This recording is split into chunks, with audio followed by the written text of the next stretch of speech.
Hey guys, Taylor Doll here. We are back. Happy Friday, another episode of Making Monsters. We are going to be previewing the Bears Colts game, but first I wanted to get to my Monster of the Week, which was the highest graded defensive player on the Bears this last week against the Texans, according to PFF, which was my guy, Jaquan Brisker. He had an 80.5 and was the highest on the defensive side of the ball for the Bears, which I love seeing. I love Jaquan Brisker. If you know me, I've defended him through and through. I think that 2022, he was one of the better safeties in the entire league, and we saw that. Last year, there was some fall off. He was battling with some injuries here and there.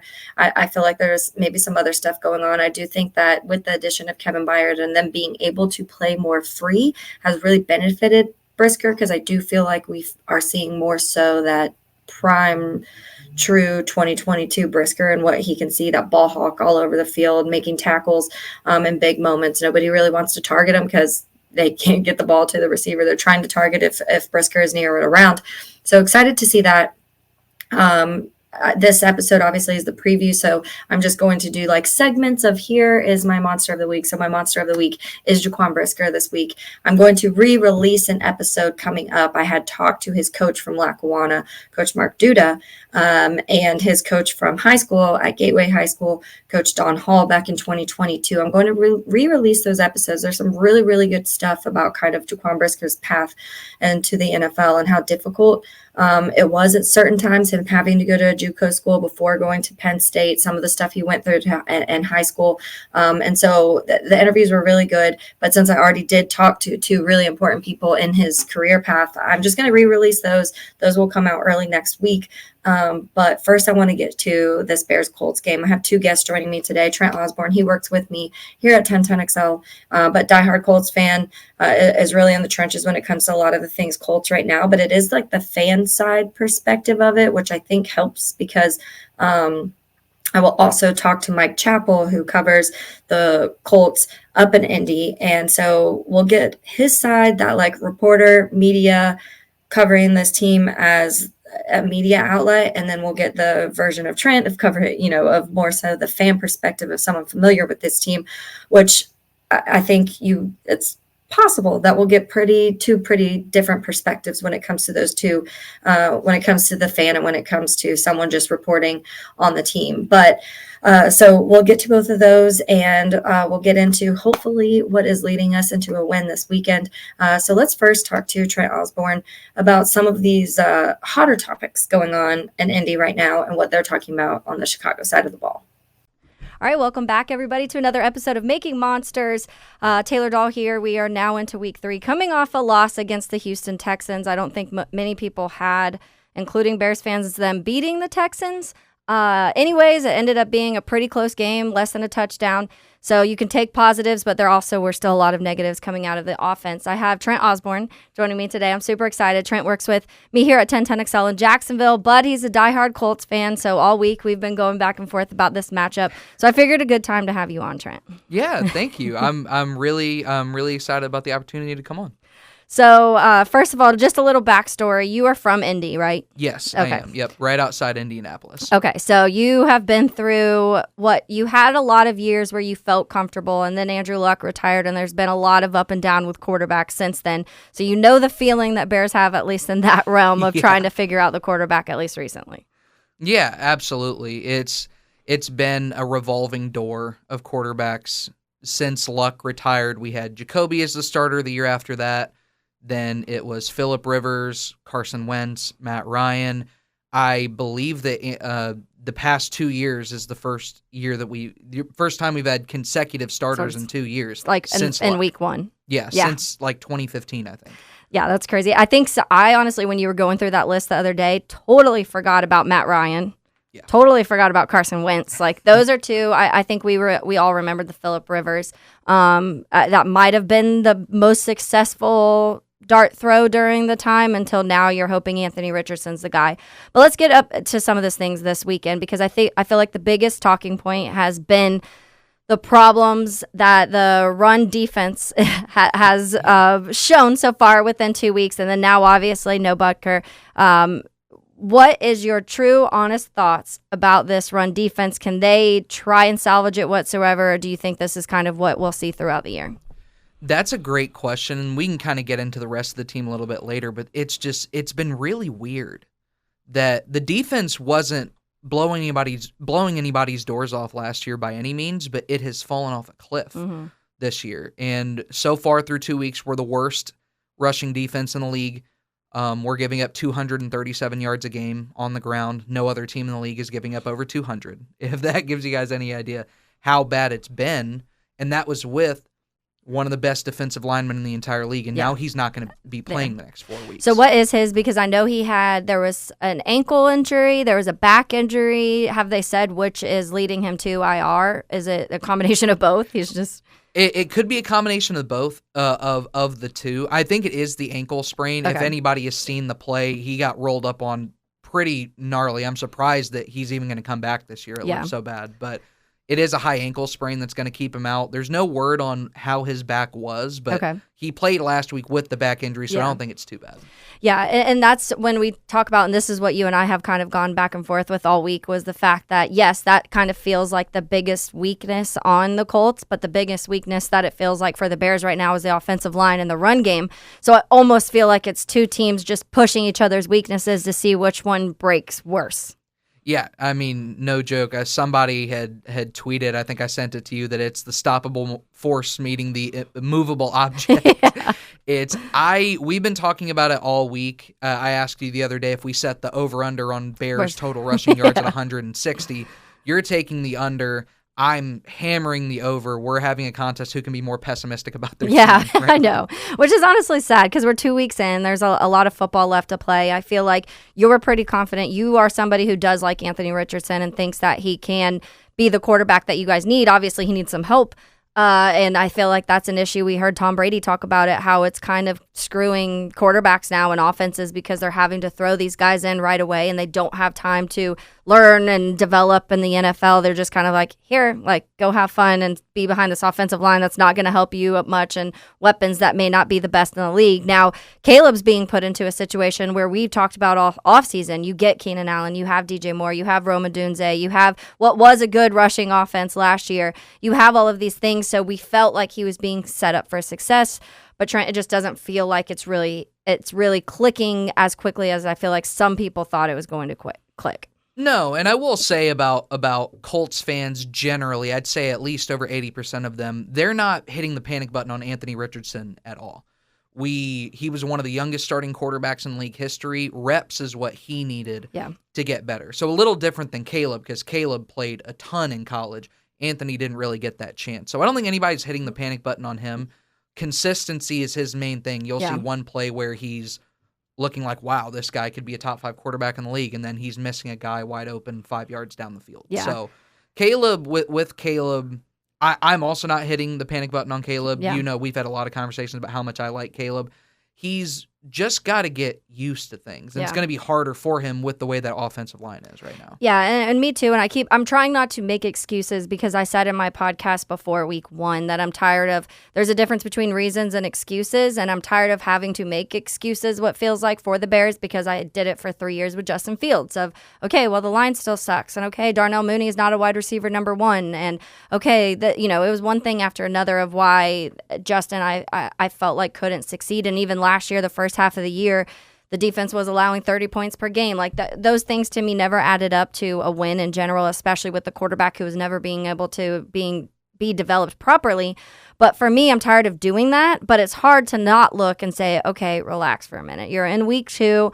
This offensive line has not been playing good, but also this offensive line has never played together. So that takes time in general. We're seeing it in Jacksonville too. They're struggling. We're seeing it everywhere, offensive line, honestly, bad play throughout the league. So I think that is a testament to it does take a little bit of time to really get in sync. That unit has to have reps together to be on the same page, and I think that's part of it. I also think, Keenan didn't even play last week, and Rome was playing on a sprained MCL. So, and people are like, okay, but he played. Jordan Love did not play and had the same exact injury, so Rome could have easily sat out, and everyone would have been like, oh, well, he has a sprained MCL. Of course he's not playing. But in my opinion, they were like, we don't have Keenan. We're going to have to, can you push through this? How much pain are you in? And so I think there are reasons to see why the offense in week 2 didn't take a massive step. But even then, Caleb in the first half was very much, I tweeted the stats, I can't remember exactly the number, 12 for 19 or something like that. One of those incompletions was the pass interference that they ended up getting the 24 yards on. He had a touchdown. It was flowing. It looked like it was good. But the difference is Texans are, to me, a little bit better coached also, but they were able to make the adjustments to stop. Now, when you go to the Colts now through 2 weeks, we know their biggest glaring issue, but they also, I think you guys have enough confidence that if Anthony Richardson's able to put it all together and, like you said, not have these every other play mistakes, but let's say Anthony Richardson goes out and has a 350, 400-yard, 3-touchdown game, do you think that could win the game for you guys if Anthony has a game like that? I think if Anthony has a game where he's on, we can beat anybody in the league. Yeah. And you saw it a couple weeks ago where we didn't play well and we were one drive away from beating Houston. Yeah. We're putting him in these situations where he has to be Superman and we have to play. If we're playing a good offense, we have to score 30. Yeah. If we want to win. That's just the way it's going to be. I was shocked last week when we held Green Bay to 16 points and we still weren't able to win. So if Anthony Richardson needs to be his best self for us to have a chance to beat quality teams, and if we're going to score in a defense as good as Chicago's has, he's going to have to be excellent.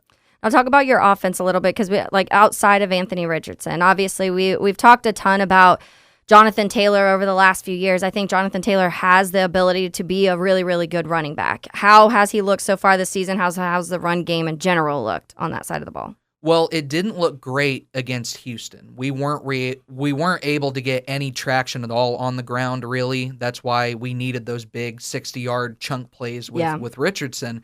It looked great against Green Bay. I think that Taylor was averaging 8.5 yards a carry. Wow. He had over 100 yards on 12 carries, and then in the fourth quarter, Shane Steichen just didn't play him. He didn't see the field in the fourth quarter. And that's because he had 2 drops earlier in the game that really almost hurt that us. Punishment.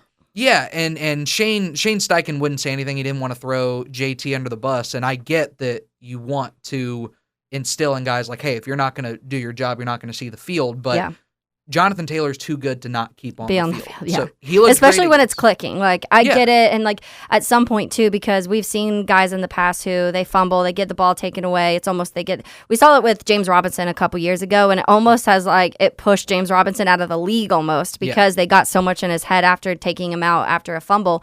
So you do still have to instill confidence in those guys when they make a mistake, especially when he's averaging almost 9 yards per carry. Yeah. That's crazy. So when you look at obviously Michael Pittman Jr., Josh Downs, Alec Pierce, your top 3 wide receivers, I feel like Michael Pittman, easily the best wide receiver on the roster and has been for quite a bit. A lot of people, I almost feel like underrate Michael Pittman Jr. in my opinion, but the other 2 I think have some question marks. Maybe some people don't even know much about them. But what is that wide receiver room looking like now for you? And let's even throw the tight end because I know the tight end has been a conversation all offseason too. Well, I mean, the tight end room is such a question mark that Chris Ballard was going to do something he almost never does and trade a first and a second round pick to move up to get Brock Bowers. Didn't end up working out. But tight end is a total non-factor. They're barely even seeing the field at this point. The offensive line is looking great. Pittman has looked awful this season. Really? We don't know what's happening. We've had some reporters in the community saying that his effort is so bad he shouldn't even see the field. Wow. So, and that funk has kind of permeated the entire team. I think it's permeated into the defense as well. Downs has been hurt the first few weeks. He's had a lower body injury.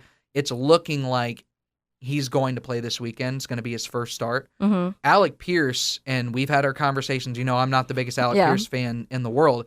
He has been by far our most consistent player on the team. Wow. Let alone just the offense on the team. He is. Does it feel like it's kind of like a little bit of Richardson's safety blanket too? Well, he's getting open downfield. Okay. And AR clearly feels more comfortable throwing that deep ball as opposed to the intermediate shots. Yeah. And Pierce is getting open, and he's had an issue with drops.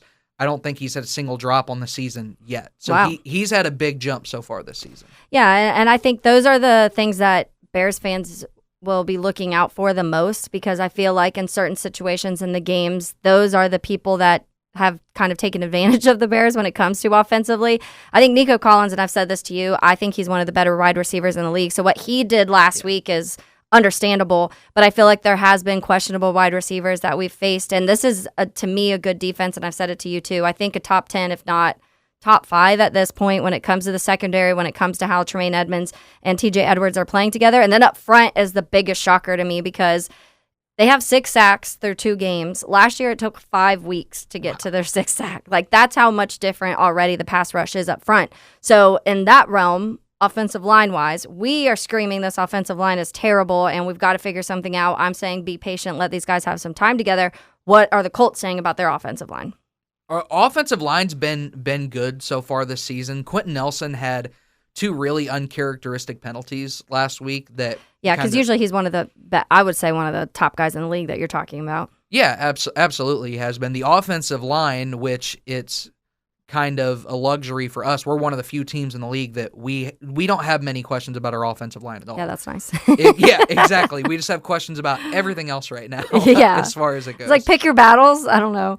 And so when we're talking about the offense, or let's say we're talking about the Bears defense going up against the Colts offense, when you have somebody like Jonathan Taylor, who can be a massive factor, and he kind of showed that last week against the Green Bay Packers. But you have Michael Pittman, who is a little bit of a question mark, and then you have a surprise wide receiver in Alec Pierce that is playing well, and a very TBD when it comes to tight ends. And you're playing a defense who, and their last 2 games this year, 19 points and 17 allowed. Even going back to last year, opponents scored 17, 17, 16, 20, 13, 10. Those are what offenses have scored on the Bears, and that's including the Vikings, the Lions, the Browns, the Cardinals, the Falcons, the Packers, and now the Texans and the Titans. So it's not like they're going up against schmuck offenses, and they've been able to not. The highest points scored on them was the Cleveland Browns, scoring 20 on them in late December last year. What have the Colts side been saying about the Bears defense and what Anthony Richardson can do, what the Colts offense in general can do?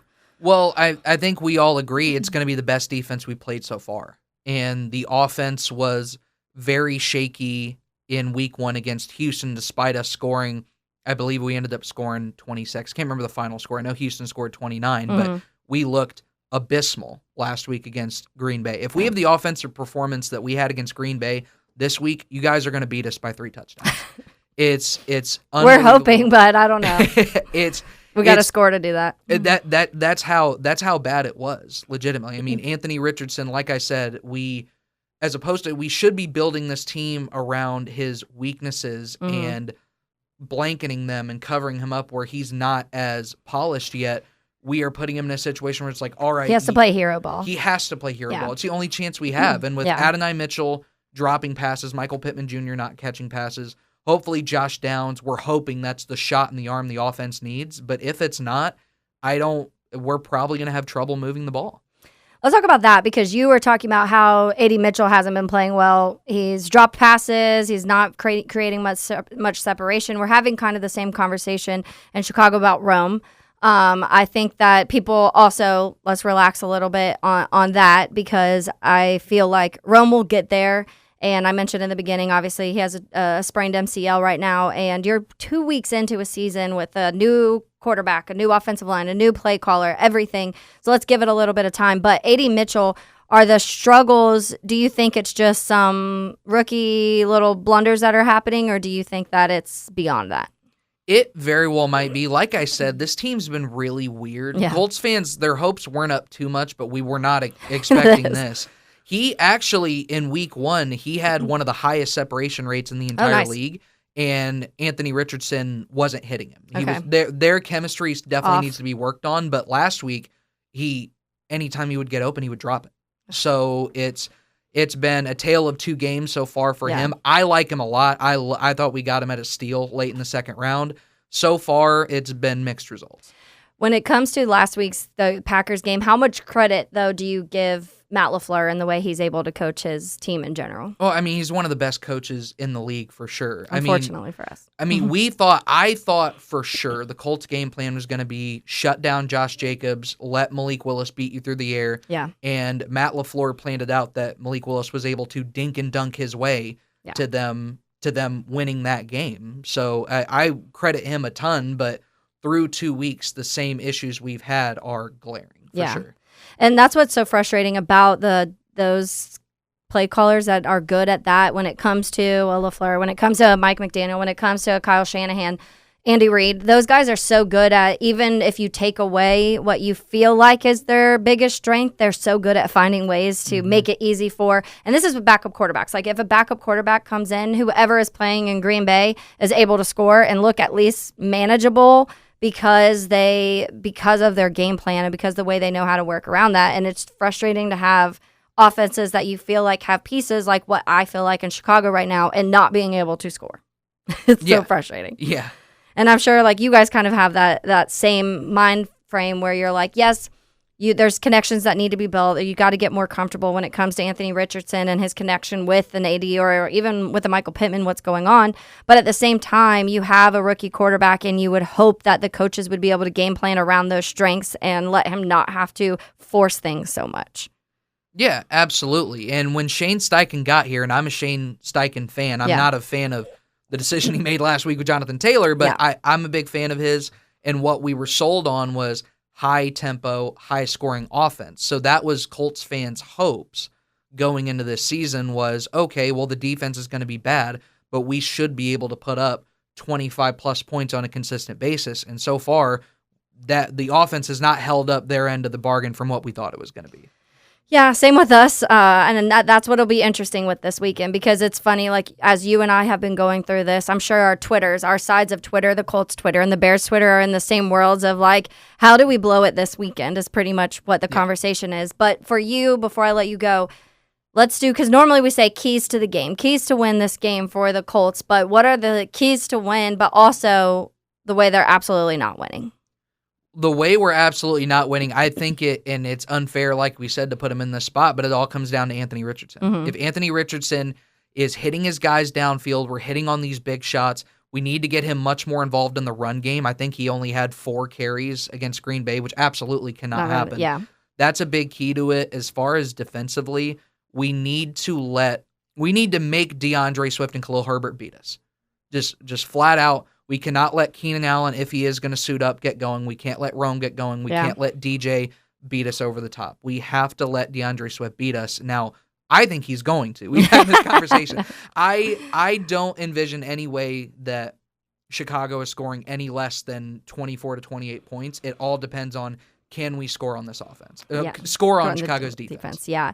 I think that when it comes to our offense, there's a lot of things that still need to click. Like I said, there's little pieces we can take out positive, but you guys can do the same thing when it comes to your offense of like, okay, if you take these 4 or 5 things and just bundle them all together and do that consistently, you could have an offense that could score a decent amount, especially if your defense can hold. Now that's kind of your guys' concern more so, as you are not positive you can hold an offense right now, especially with 2 running backs who, like you said, Khalil Herbert. I personally have been shouting all week, put Khalil Herbert in, DeAndre Swift.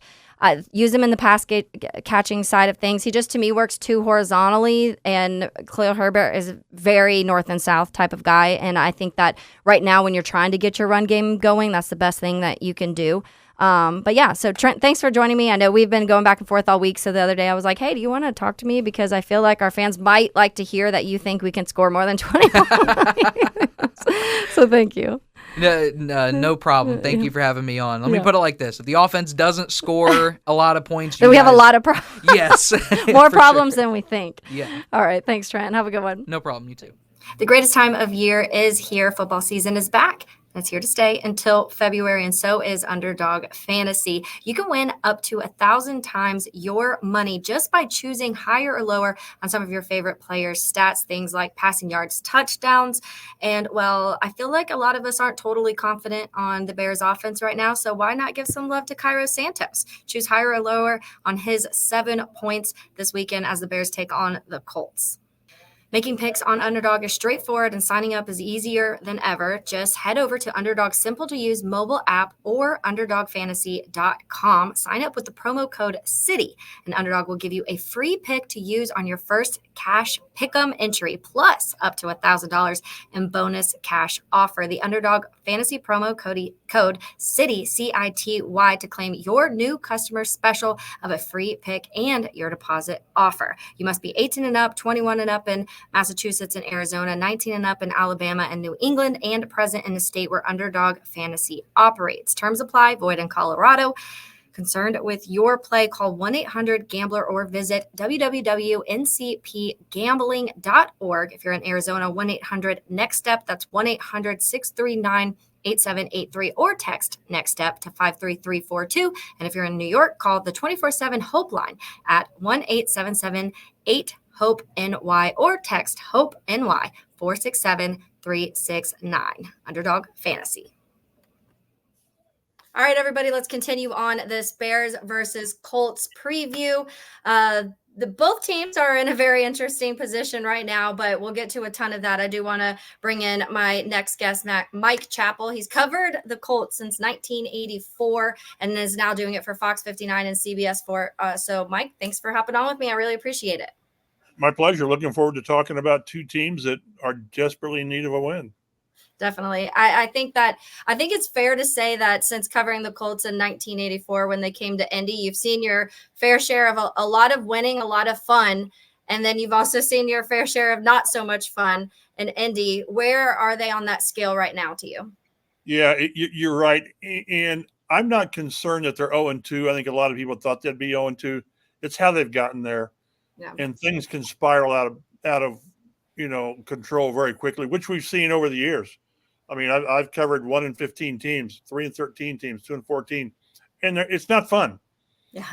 You're trying to figure out what's wrong, and if they knew, they would fix it. So I always go back to when during the 2000s with Peyton Manning and all those great players and very great teams. I try to tell people that's not natural. That's not how the league is. You don't fall out of bed and go 12-4. Well, they did. Yeah.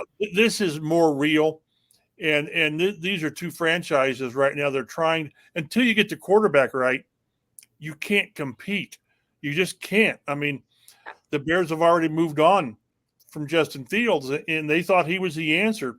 And when you go with a young quarterback, let's say it takes 3 years to figure out if he's the right guy, the rest of your roster gets old.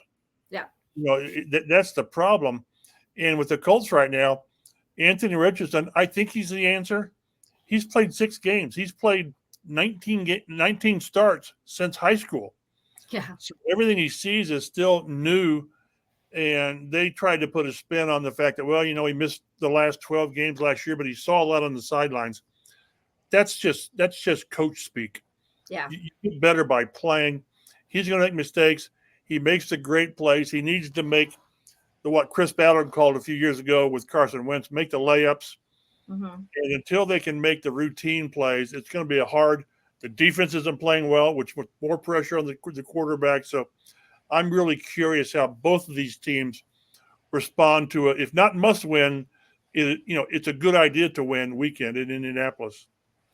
Yeah, I think so too. And I don't know if the majority of Bears fans, I don't think we're going into the last week thinking they were going to beat the Texans, but I do think that they would 2 weeks in be able to see some sort of offense, and that just hasn't happened yet.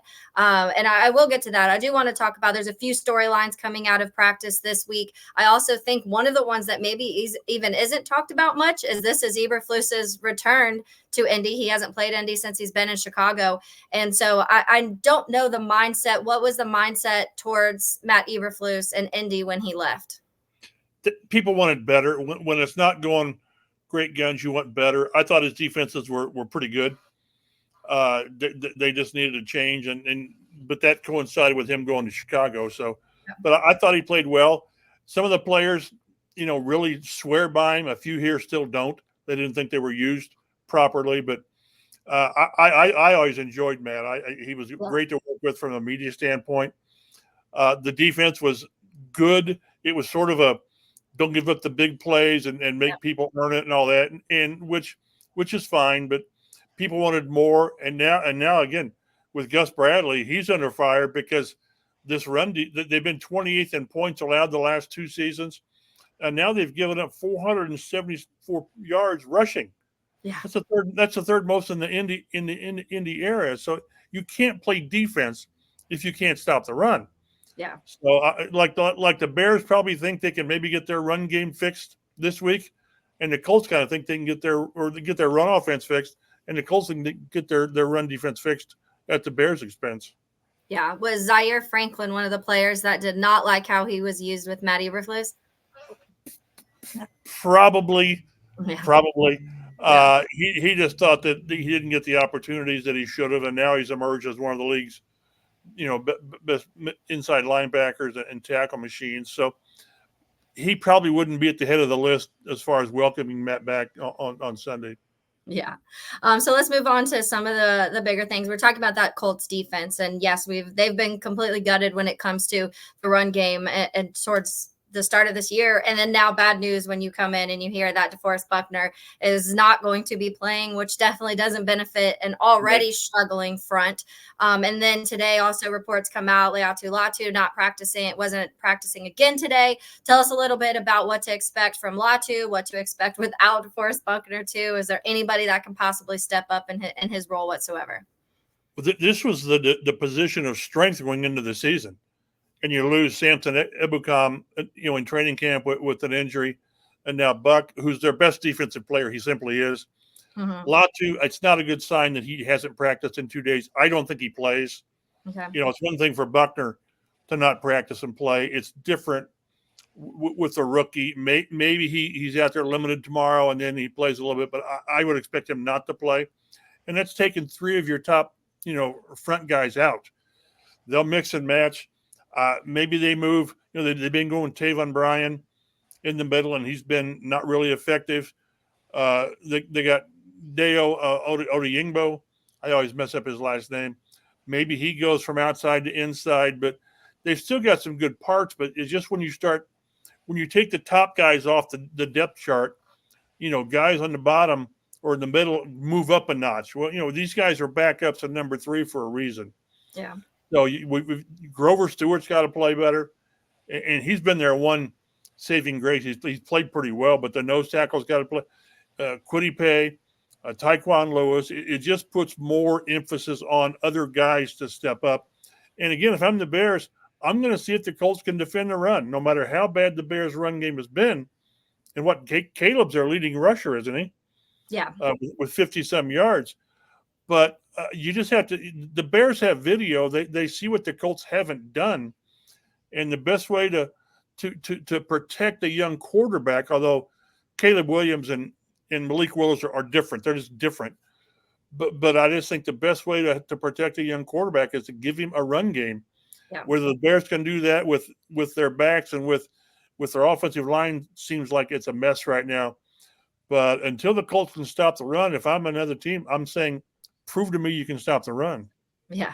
Yeah. And I'm sure that's a big part of what the Bears are doing. Like you said, it's almost like you're putting 2 weaknesses against each other and seeing which can be at least a little bit better when it comes to the run defense and the run offense for Chicago. What about the pass rush on the Colts side of the ball? Because one thing you just mentioned, the offensive line in Chicago is struggling.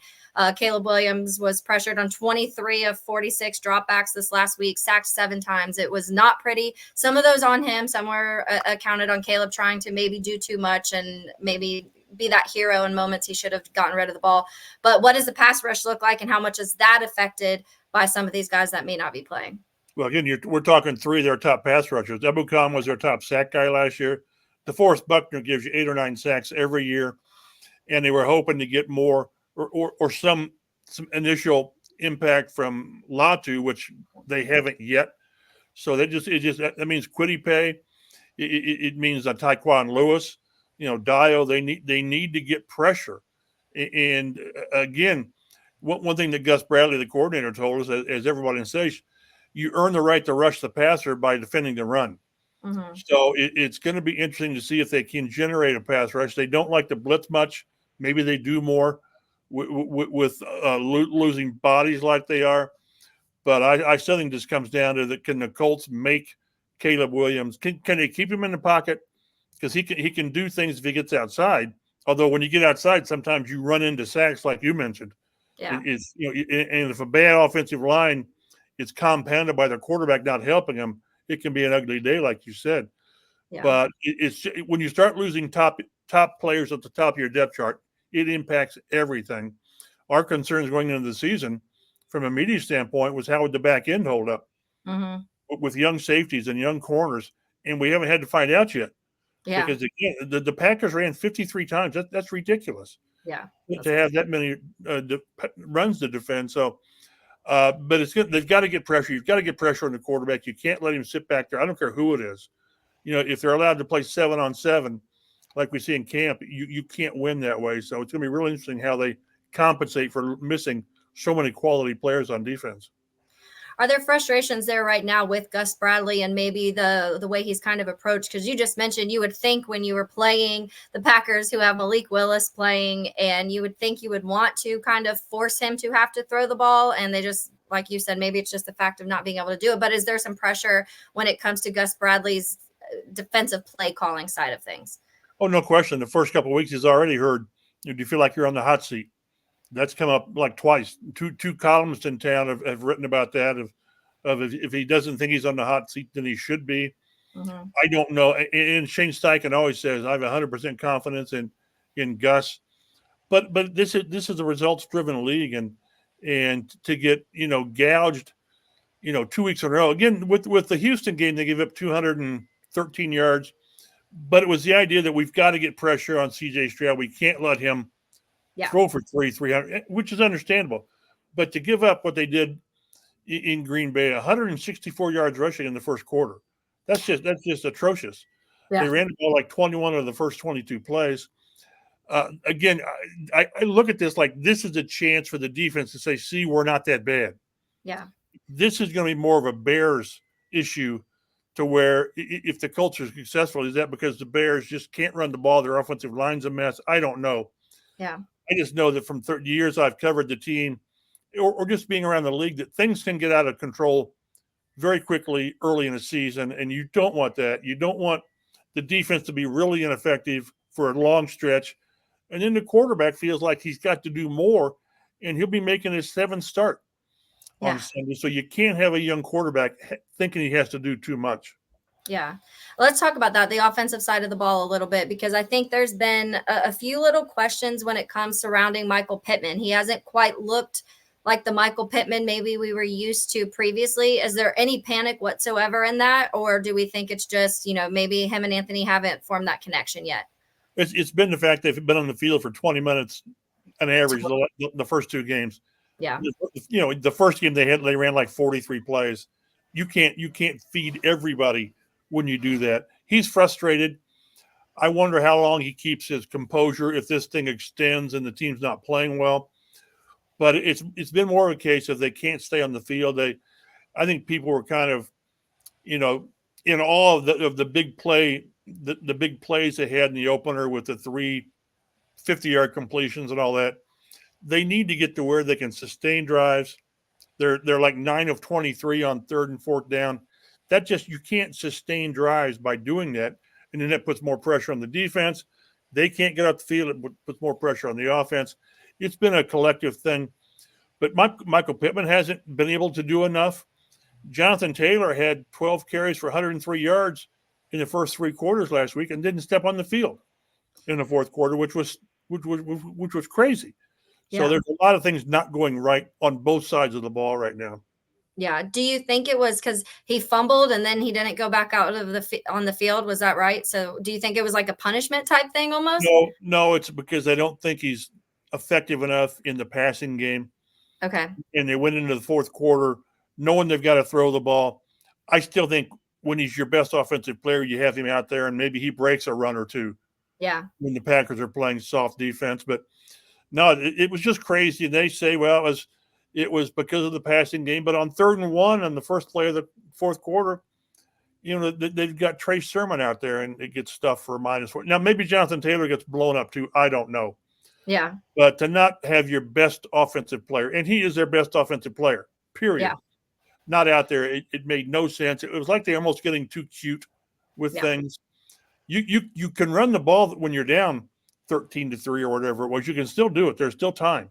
Mm-hmm. So I didn't understand it, and hopefully that's just overthinking things, and that was just one of those one-off games by the coaching staff. Yeah, we kind of had a similar situation, and I want to say it was week 1 though against the Titans when it was a 3rd down, like pretty critical play towards the end of the game, and they had our kick returner, DeAndre Carter, Velus Jones, another return guy who's now pretty much benched, and Gerald Everett out there over DJ Moore and Keenan Allen and Cole Kmet. And so we also were kind of in the same, like, scratching our heads. What's going on? Are you trying to get too cute? Are you is Shane Waldron trying to be too fancy and mix things up? But when you're in moments when you're trying to convert third downs or you're in the red zone, your best player should be on the football field. And I agree with you completely on that. What about some of the others? Because I feel like Alec Pierce, honestly, has looked pretty good so far. The first 2 games, it looks like him and Anthony Richardson have the best connection so far, at least early. A.D. Mitchell, I think we're still waiting to see that. He's a rookie. Same with Rome Odunze. You're kind of waiting for these guys to get out there. But some of those other guys, what's your thoughts on Alec Pierce and some of those other pass catchers? Alec Pierce has had a great season for 2 games. He had one of the best camps. A lot of pressure on him coming in because they drafted A.D. Mitchell, who was a deep threat. Well, that's what AP or what Pierce is. So there was obviously a lot of, is Mitchell going to take over for Pierce? And Pierce is saying, not so fast. No. Yeah. And it's good to see because he's a good kid, and he's been hurt the last couple of years, his first couple of years, by the lack of quarterbacks who could use his skills as a deep threat. Mm-hmm. They're going to get Josh Downs back this week. He's a slot guy, and he's a pretty good player. Set a Colts rookie record with 68 catches last year. That's not an Indy record. That's a Colts record. Wow. And they've missed his underneath things that he can do as far as, catch and run or whatever. That's going to ease up Richardson's load. I fall back to where they've got to get to where they, the shock plays are great. Everyone loves to see them. And the Colts rank like 3rd or 4th in the league in explosive plays. But you've got to do the parts where maybe it's an 8-play drive. Maybe it takes you that long and you convert a couple of third downs. And until they get that together, it's going to be a struggle. The offensive line's played well. They're not getting much from the tight ends. Everything that they're not getting, though, I think is a reflection of not being efficient enough offensively to do their job. Forget about the defense. Do your job and make, again, I go back to what Chris Ballard said after the Carson Wentz year, was make the layups, make the easy plays, and then the bigger plays will come out of that. And until they do that, again, we're only 2 games in, but until they can get to where they can sustain, use Jonathan Taylor. 12 rushes for him was just not right because the game was never really out of hand to where they couldn't run it. But they've got too many decent players, weapons to use that they just haven't had a chance to this point to use them. What is the vibe around Anthony Richardson there? Does it feel like the team and fans and everybody is rallying around and still believes in Anthony Richardson? They just think he needs a little bit more time, more game experience? No question. Again, this will be his 7th start. He missed the last 12 games last year. And we've said from the start to the fan base, strap in because it's going to be a wild ride. There's going to be good times. There's going to be bad times. You just hope that the good times outweigh the bad times. He's 49% completion percentage. I don't think you can be successful in the NFL with 50%. You just, it's like a 60, 65% where you got to make the easy plays. Now, they had 4 or 5 drops against Green Bay, which had they made that, then all of a sudden his numbers look a lot better. Mm-hmm. So he is the least of their problems. If for whatever reason they decide to go to Joe Flacco because Richardson is struggling, biggest mistake they can make. This is one where it's going to be the high points and low points, but you ride the quarterback. There's no leash. There's no short leash because there's no leash. There should not be a leash on him. You're going to play through it, but everyone around him's got to do more so that he doesn't have to do more and then make mistakes because he's a rookie or essentially a rookie. Let's flip it over. I have a few more before I let you go. When we're talking about the Colts' perspective of this matchup against the Bears and some of the things that maybe they feel they need to watch out for, I would say probably the defense is more of what they are talking about and what the talk around Indy is right now when it comes to guys like Jalen Johnson and Kyler Gordon and Jaquan Brisker and Kyler Byard and Tremaine Edmonds and TJ Edwards and even guys like Javon Dexter up front, Montez Sweat. This is a team, a defense that hasn't allowed more than 20 points, and going back to last year, I think 8 or 9 games. That's an amazing stat. Yeah, it's pretty crazy, honestly. I just realized it went back even that far earlier because there was a lot of losses in there. And so you forget sometimes that your defense held to somebody to that little point, and you still couldn't win a game, which is frustrating. But which happened just against the Texans again. Once again, you feel like if you have a defense that can hold somebody to 18, 19 points, that you should be able to win. And it just hasn't been that in Chicago. But from the Colts perspective, what defensively do you think they're talking about the most in having the game plan around? Again, avoiding mistakes. Eberflus is very good about forcing mistakes and trying to establish, as far as the Colts offense, trying to establish that consistency, get Josh Downs involved, and protect the quarterback. Again, the edges have been pretty good with Bernard Ryman and Braden Smith, and you don't want to again get the quarterback flustered where he's seeing ghosts. And I just think they have to find a way to keep Taylor and Richardson to where they're a threat. They give the Bears, concerns about what they can do on the edge, whether it's Richardson, whether it's Taylor, and occasionally take your shots. Although again, this is an Eberflus defense that doesn't give you shot plays. It just doesn't. But you talked about the was it 20 points in 8 straight games they've not allowed. Yeah. The Colts, as bad as that defense was, and it was not good, they gave up 16 points. Yeah. And they I went back and looked. The Colts had won 15 straight games and like 22 out of 24 when they only allowed 16 points. So they've got to find a way to sustain things, finish drives. They've got their kicker Matt Gay, who had sports hernia surgery at the end of August, missed the opener, came back, missed the 50-yarder at Green Bay at a time when everybody's kicking 50-yard field goals. Yeah. The average is like 90% in the league. And now he didn't practice on Wednesday with a quad injury. He practiced today, so we'll see how that goes.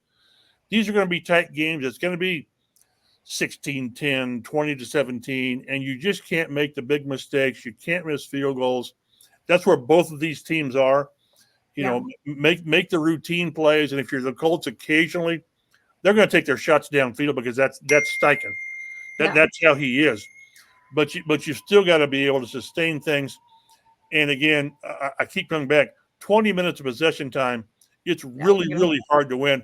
I remember a game back in 2008 or 9 with Peyton Manning in Miami. They had the ball for 14 minutes and 50 seconds. The Colts did, and they won because it's Peyton Manning and Marvin Harrison and Reggie Wayne and Dallas Clark. That's not a way to sustain success in the NFL is 20 minutes at all. Yeah, and that's what even going back to week 1 with the Bears, when you talk about that Titans game, they're down 17-0. Defense comes in, they get multiple turnovers. They're able to get a blocked kick for a score, a pick 6, all of these miracle things that help. But at some point, Mike, the offense has to start helping out a little bit. And I know Keenan Allen didn't even play last week. He still is not practicing at the moment. So we'll see if Keenan plays. Rome has a sprained MCL, played on it last week. You could tell he wasn't totally healthy. Well, he looks like he's good to go this week. So there are some things that you're hoping on the Bears side, the offense starts picking up, but we haven't seen anything to prove that they're going to be able to score consistently. So I think it is going to be one of those games where it's the Bears defense and seeing what Anthony Richardson, because I think Anthony Richardson's one of the more, if not the most athletic person in the NFL right now with some of the things he can do. And when he gets that, when he locks in and makes that consistent, I truly think he'll be a dangerous weapon. He just has to be able to make that happen where it's not so many ups and downs, like you said, right. The roller coaster ride, which that was Justin Fields. That's what we had with Justin Fields for 3 years. We'd have a game where he'd have 2 rushing touchdowns, a passing touchdowns, 150 passing yards, 150 rushing yards. And you'd be like, yeah, here we go. And then the next game you'd have 80 passing yards and 3 interceptions. And you're like, okay. So we feel it. We relate too much almost to it. But so any final thoughts of this matchup? Is there anything that on the Colts side of the world they're talking about when it comes to this weekend? Anything that I missed? No, again, it's the fan base, which gets extremely agitated and concerned. And I understand that. Again, like I said, my fear is that you let this thing kind of spiral, and then next week it's Pittsburgh. Well, their defense is going to beat you up. Yeah. And then week 5, they go to Jacksonville. They haven't won in Jacksonville since like 2013. Yeah. So before you know it, things do get out of hand. And I'm not talking about losing contact with Houston to challenge for the division. I'm talking about staying competitive to where everything all the coaches are telling you, you get positive reinforcements, which means wins. Yeah. You don't get positive reinforcements when you're 0-2, 0-3, 0-4. So this is a desperation game. I hope from my end, because I've covered really bad teams before, I hope that's not where this team's headed. Yeah. But until you win, there's naysayers and there's skeptics, and the only way to shut them up is to win a game. Yep, exactly. And I feel the same way when it comes to, hopefully we're not going back into this trajectory of having to reset on a quarterback again in a few years. So it's 2 games in. I'm not hitting that panic button, just like you guys. 7 starts in. You're not saying give up on Anthony Richardson. That'd be honestly insane to give up on a quarterback that quickly. But Mike, thank you so much for joining me. I really appreciate it. And I want to say enjoy this weekend, but I feel like we both need this win. So I hear you. Thanks for being in contact. Thank you. All right. Thank you. Have a good one.